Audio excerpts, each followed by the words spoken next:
These men and women have to train multiple hours per year as part of their continuing education. They like to get started early. They like to get started right on time. So being prepared and ready when these men and women walk through the door to take your class is one of the most important things. You're listening to the Drone Radio Show podcast, the show about drones and the people who use them for business, fun, and research. Hosted by Randy Goers.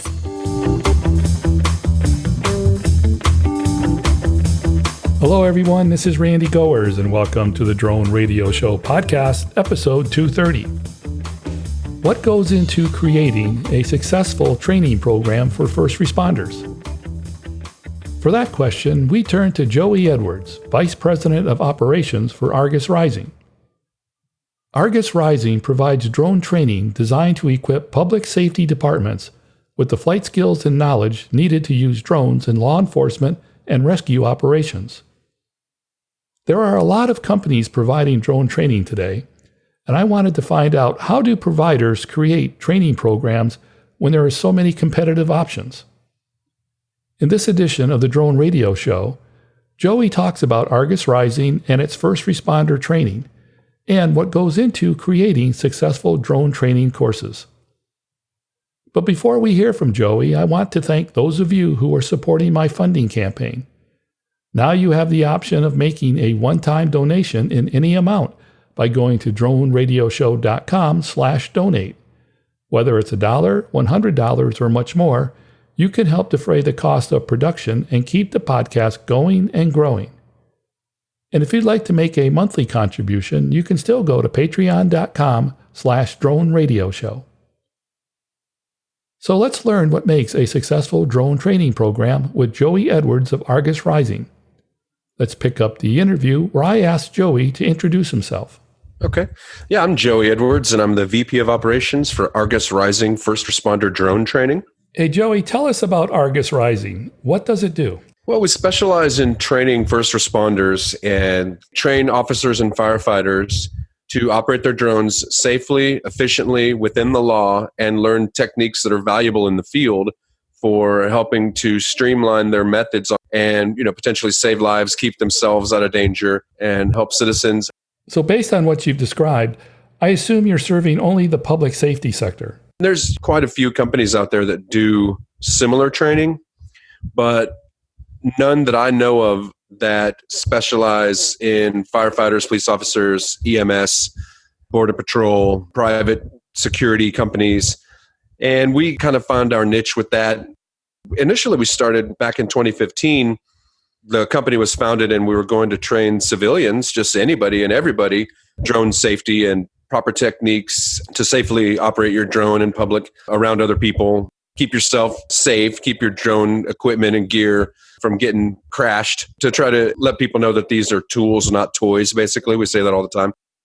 We found out really quickly that if we wanted to be, a business where we could actually have a viable business model and have value for the dollar and make a career out of this, that we needed to specifically go for people that had a use that found a greater value in the teaching than just regular civilians. So we decided to structure the business to pursue the first responders, and we've never looked back. So first year, it was a little bit of testing and learning how to operate drones ourselves, and then coming up with curriculum, coming up with class offerings, and whittling it down to who our actual target audience is. And we found that in the first responder community. How old is the company, and how long have you been doing the trainings? Argus Rising is about to head into its 5th year of operation, and I myself came on board in 2016 as the technical advisor, webmaster, social media, and marketing director. And the initial founders formed a very, very successful business in the 90s, and it was called Argus IT. So they sold it and retired. Then they got interested in drones, understanding that the drone industry was going to be worth multiple billions of dollars. So they decided to come out of retirement, so to speak, and open up a new business that was drone-centric. And that's why Argus is still in the name. So they chose to name it Argus Rising. They decided after about a year and a half that they enjoyed their grandchildren and being retired and their rental cabin up in Colorado. So it was an opportunity for my wife and I to take over the business. And so we did. And that's where we are today. You know, there are a lot of organizations that provide training to drone operators. How do you guys come up with a curriculum that you feel provides value to your clients? Okay, I'll start with Part 107. Part 107 is pretty straightforward. The material is already collected for us. So we have a particular manual that we like to go by. So we have thousands of slides for our presentation that have summarized the material so the officers can ingest it with ease. And then we go through every single question in class. So there's sample questions. You know, the Part 107 test is 60 questions. We probably go over 300 or 400 in order to get them sort of acclimated to how the test is going to pan out for them. So that part was, I don't want to say simple, but the material was there. We just had to break it up into little pieces the way we wanted to feed it to the client, so to speak, because it's quite a data dump. If they're not an actual pilot, then we have to start from scratch and basically teach them all the same information that a guy who's going to pilot a 747 would have to know. So Part 107, the way we teach it, we want them to learn the information, but we teach them how to pass the test. We don't use tricks or gimmicks, but we let them know, like, hey, there's a key word there you need to take a note of, and here's repetition, and here's 3 questions in a row that's the same answer, they're just worded, differently. So, and then the only other class that we've had huge demand for is search and rescue. And the search and rescue, basically, I did a lot of research on that and pulled from multiple sources. So we get the technical terms, the techniques, uses, use cases, examples of how certain tactics have been successful, which tactics and which software, which drones would be ideal for specific situations. That presentation is a lot shorter than the Part 107, but then we do a lot more field training to create a real life scenario so we can get a feel for what it would be like on scene. So yeah, it just takes a lot of research and a lot of learning on our parts. We're always learning, even though our head instructor, George Grawl, he's a Army vet. He is a pilot instructor. He's a flight instructor, and he's also a drone pilot. He's our main source of Part 107 information. And we have a couple of other officers and one firefighter who are involved, who we kind of use them as a brain trust to give us some information on the search and rescue and the thermal imaging as well. Do you do anything in the area of tactical training or in the use of drones for that purpose? Yeah, one of our class offerings, in fact, is reconnaissance and tactical, where we would go through those type of real-life scenarios as well. The Part 107 test prep and the search and rescue with thermal imaging are our most popular classes, but the recon and tactical is an option that we have. And when people come to us in Fort Worth, Texas, by the way, we have multiple locations where we can train here in Fort Worth. There's the DFW Adventure Park, which is a paintball and zip lining facility right up the street. We have a department that has a vacant building that they don't plan on tearing down anytime soon. They actually use it for their training, and we've been invited to use that facility whenever, so we can use the interior and exterior, which is something that's interesting on the recon and tactical class. We would be doing indoor flying with like a Tello or a Spark or even a Mavic. That's something I'm really interested in moving forward, but it is like an ultra advanced class in my opinion. A lot of guys are already out there. By the time they take the search and rescue, they're kind of out in the field flying. So recon and tactical is a very niche offering that we have. Where do most of your clients come from? We get a really good mix of people from all over the country and Texas as well. I've trained people from just right here in the Dallas-Fort Worth area, Corpus Christi, Houston, Austin.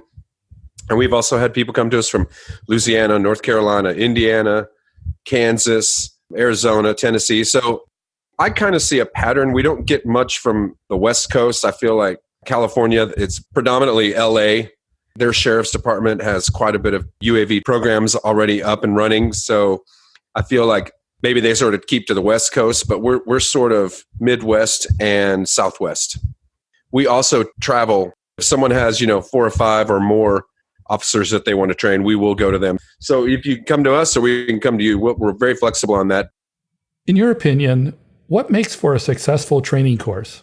Getting off on the right foot. These men and women have to train multiple hours per year as part of their continuing education. So they do quite a bit of training in different parts of the country. They may be trained in their own training room or whatever, but the point is they like to get started early. They like to get started right on time. So being prepared and ready when these men and women walk through the door to take your class is one of the most important things. Being well educated and be able to feed them this information confidently and intelligently. So we have to be on top of our game as well. You wouldn't want to have a student come to your class and know more than you. So basically it's just hitting your marks, not wasting their time, giving them what they pay for, and making them leave happy and satisfied that it was worth their time and that they left with more than they came with. There are good training courses and not so good training courses. How do you know when you've produced a training course that hits the mark? We've had 100% pass rate on our Part 107s with our first responders. Everyone that's ever taken our class, we've taken them down to the testing center and they've come out with a smile on their face. So that kind of speaks for itself. Plus, we do send a survey out, and the suggestions and the remarks help us to improve. So we have a high pass rate on our Part 107. We have good feedback on our surveys. And then we have unsolicited compliments and reviews that people have sent us, praising us for our professionalism and our knowledge. And we do have them on the website placed throughout. So, we get those all the time. Can the courses be used towards any accreditation for first responders? We are not like a university. We're not like a tech school. What we are is just like continuing education. Someone will spend 30 plus hours with us, up to 40 hours flying with us and in classroom. And then they can put that towards their required hours per year that they went to a specialist in the field and were able to spend time with them hands-on and get the certification from us. So they'll get their FAA license and they also get certified as passing our course. And then we also give certificates for the search and rescue and the tactical and recon.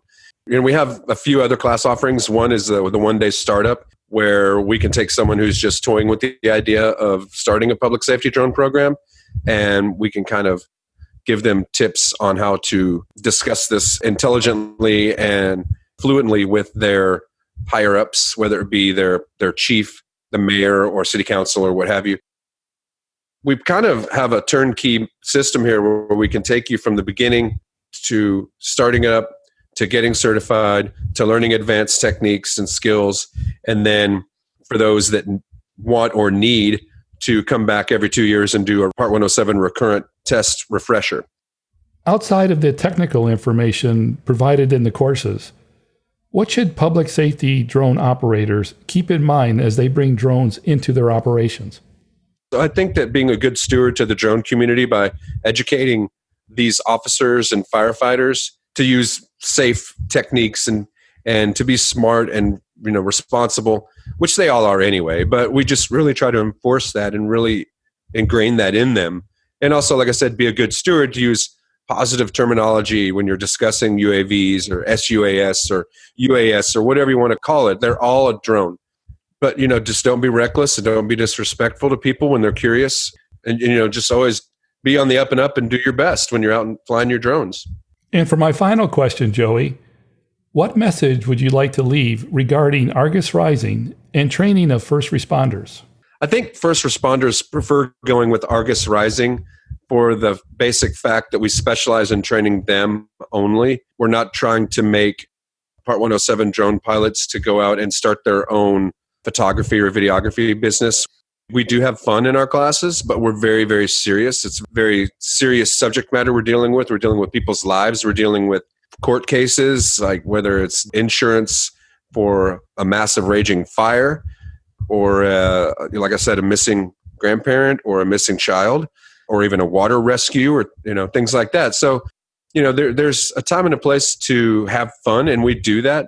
But I would say if you were going to get into this field at all, or if you're going to work with first responders, just kind of read the room and, start with serious and go from there. But most importantly, have something to offer. Have valuable information, because nobody wants to come to you and walk away thinking, well, I could have taught that class. So that's why we're always trying to evolve and learn as much as we can and stay on top of the latest information and technology. That's it for episode 230 of the Drone Radio Show. I hope you enjoyed hearing from Joey Edwards of Argus Rising. I want to thank Joey for taking the time to speak with me.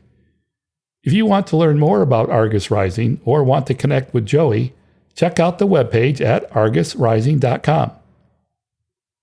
If you like the Drone Radio Show, please consider supporting the podcast with a small donation. The content is always free, but for as little as $1, you can help defray the cost of production. To donate, go to droneradioshow.com/donate or patreon.com/droneradioshow. And thanks for listening. Your support means a lot to me, and I hope you'll download more episodes of the Drone Radio Show podcast to hear how others are using drones for business, fun, and research. For the Drone Radio Show, I'm Randy Goers. This has been the Drone Radio Show podcast.